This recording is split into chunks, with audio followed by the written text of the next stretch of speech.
Class 10th के social science की history का ये पहला चैप्टर है और इस पहले चैप्टर में से तुम्हारा 2 मार्क्स का पूछा जाएगा। अदर्स बोर्ड्स का पता नहीं क्या, थोड़ा इधर उधर हो सकता है, लेकिन एमपी बोर्ड में इसमें से 2 अंक का प्रश्न आएगा। 2 मार्क्स यहाँ से तुम्हारे बनेंगे। इसमें से 2 मार्क्स का प्रश्न आता है, छोटा सा प्रश्न आता है। ऑब्जेक्टिव भी आते हैं। ऑब्जेक्टिव के लिए तुम्हें इनमें से 1 वर्ड में मिल सकता है, लेकिन ऑब्जेक्टिव के लिए तुम अलग से वीडियो देख लेना इस चैप्टर के, जिसमें मैंने ऑब्जेक्टिव डाले हैं। अब इसका जो पहला ही इम्पोर्टेंट क्वेश्चन है वो इसमें डेफिनेशन है पूरी। चैप्टर का नाम है the rises of nationalism in Europe. Europe में राष्ट्रवाद का उदय। लेकिन इसमें बड़े बड़े क्वेश्चन नहीं मिलेंगे। तुम्हें पता हो कि 30 अंक 2 अंक का प्रश्न आता है 2 मार्क्स का, वो 30 वर्ड्स में पूछा जाता है, जिसको टीचर्स 30 ना कराते हुए 20, 25, 30 ऐसे कराते हैं, यानी कि ज़्यादातर क्वेश्चन हमारे 20 वर्ड्स में ही ख़त्म हो जाते हैं। तो इसमें कहा जाता है कि मार्क्स कटते हैं। नहीं, मार्क्स कई बार कट जाते हैं, लेकिन ज़्यादातर इसमें मार्क्स नहीं कटते हैं। तो ये परिभाषाएँ हैं, तुम्हें लग रहे होंगे कि ये 15 परिभाषाएँ करनी पड़ेंगी।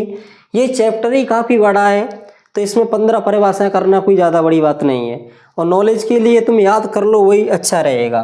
फैलाइए what is meant by autocratism. Autocratism की definition with example. Who was Frederick Sorrieu. Frederick Sorrieu कौन था? ये तो है, इसमें इंट्रोडक्शन देना है। क्वेश्चन 3 है इसका, what is meant bye feminism. Feminism, ये क्वेश्चन तुम्हारा अधिक इम्पोर्टेंट समझो। फेमिनिज्म यानी कि ये क्वेश्चन फेमिनिज्म की डेफिनेशन। फेमिनिज्म से आप क्या समझते हैं? व्हाट इज मीन, फेमिनिज्म का क्या अर्थ है? गिव, ये क्या लिखा है? Give is meant bye liberalism. चलो कुछ भी हो, तुम लिबरलिज्म की डेफिनेशन यहाँ समझना। लिबरलिज्म, फेमिनिज्म, लिबरलिज्म, ऑटोक्रेटिज्म, फ्रेडरिक सोर्यू, 4 हुए। इसमें 5वां है तुम्हारा व्हाट इज एब्सोल्यूटिस्ट। निरंकुशवाद, एब्सोल्यूटिस्ट। 6वां प्रश्न क्वेश्चन 6 है, डिफाइन एथनिकिज्म। एथनिकिज्म की definition with example. Who were slaves. ये भी इंट्रोडक्शन का क्वेश्चन है, इसमें तुम्हें इंट्रोड्यूस करना है स्लेव्स को। दास, स्लेव। नेक्स्ट है what was Young Italy and who is its form. और इसकी किसने फॉर्म की यंग इटली। नेक्स्ट है what was Zollverein, why it is was formed.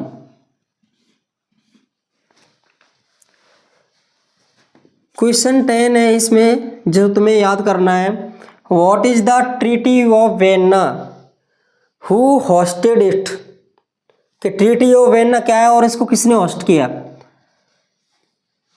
प्रश्न 11 है what is Jacobin club. Jacobin club कर लेना। प्रश्न क्रमांक 12 है व्हाट इज यूटोपियन। महत्वपूर्ण प्रश्न में ही आते हैं। प्रश्न क्रमांक 13 है what do you mean by ideology. प्रश्न क्रमांक 14 what is the Napoleon code. Napoleon code का प्रश्न इन साल के लिए सबसे ज़्यादा महत्वपूर्ण है। प्रश्न क्रमांक 15 यानी question 15। Question 15 who was Giuseppe Mazzini. Giuseppe Mazzini के बारे में इंट्रोडक्शन देना है, इंट्रोड्यूस कराना है 2 और 3 लाइन में, बस ज़्यादा बड़ा लिखने की ज़रूरत नहीं है। और इन प्रश्न में से आ जाएगा ये हिस्ट्री की, यानी कि सोशल साइंस की हिस्ट्री की पहला चैप्टर है। और ये पूरे सोशल साइंस में हिस्ट्री की शुरुआत की है। और भी तुम्हें जियोग्राफी, पॉलिटी, इकोनॉमिक्स की भी तुम्हें इंपॉर्टेंट क्वेश्चन मिल जाएंगे। और अधिकतर चांस रहेंगे उसी में आने के। लेकिन ये रही तुम्हारी सोशल साइंस की बात। लेकिन तुम्हें math, Hindi, English, Sanskrit, science, अन्य किसी भी सब्जेक्ट की, आईटी वगैरह, कंप्यूटर, इनके भी इम्पोर्टेंट क्वेश्चन चाहिए तो प्लेलिस्ट में जाओ चैनल की में, वहाँ पर तुम्हें इम्पोर्टेंट क्वेश्चन मिल जाएंगे प्रत्येक सब्जेक्ट के। और ज़्यादातर उन्हीं में से क्वेश्चन आते हैं। पिछली साल भी, इससे पहले भी यही क्वेश्चन आए जो हमने बताए। तो इन पे भरोसा करके याद करो और ज़्यादा उसमें वो नहीं पढ़ना है कि ये याद करो वो याद करो। किसी एक टीचर ने बताया वही याद करे, क्योंकि कोई गलत तो बताता नहीं, तो इधर उधर भटकने की ज़रूरत नहीं है।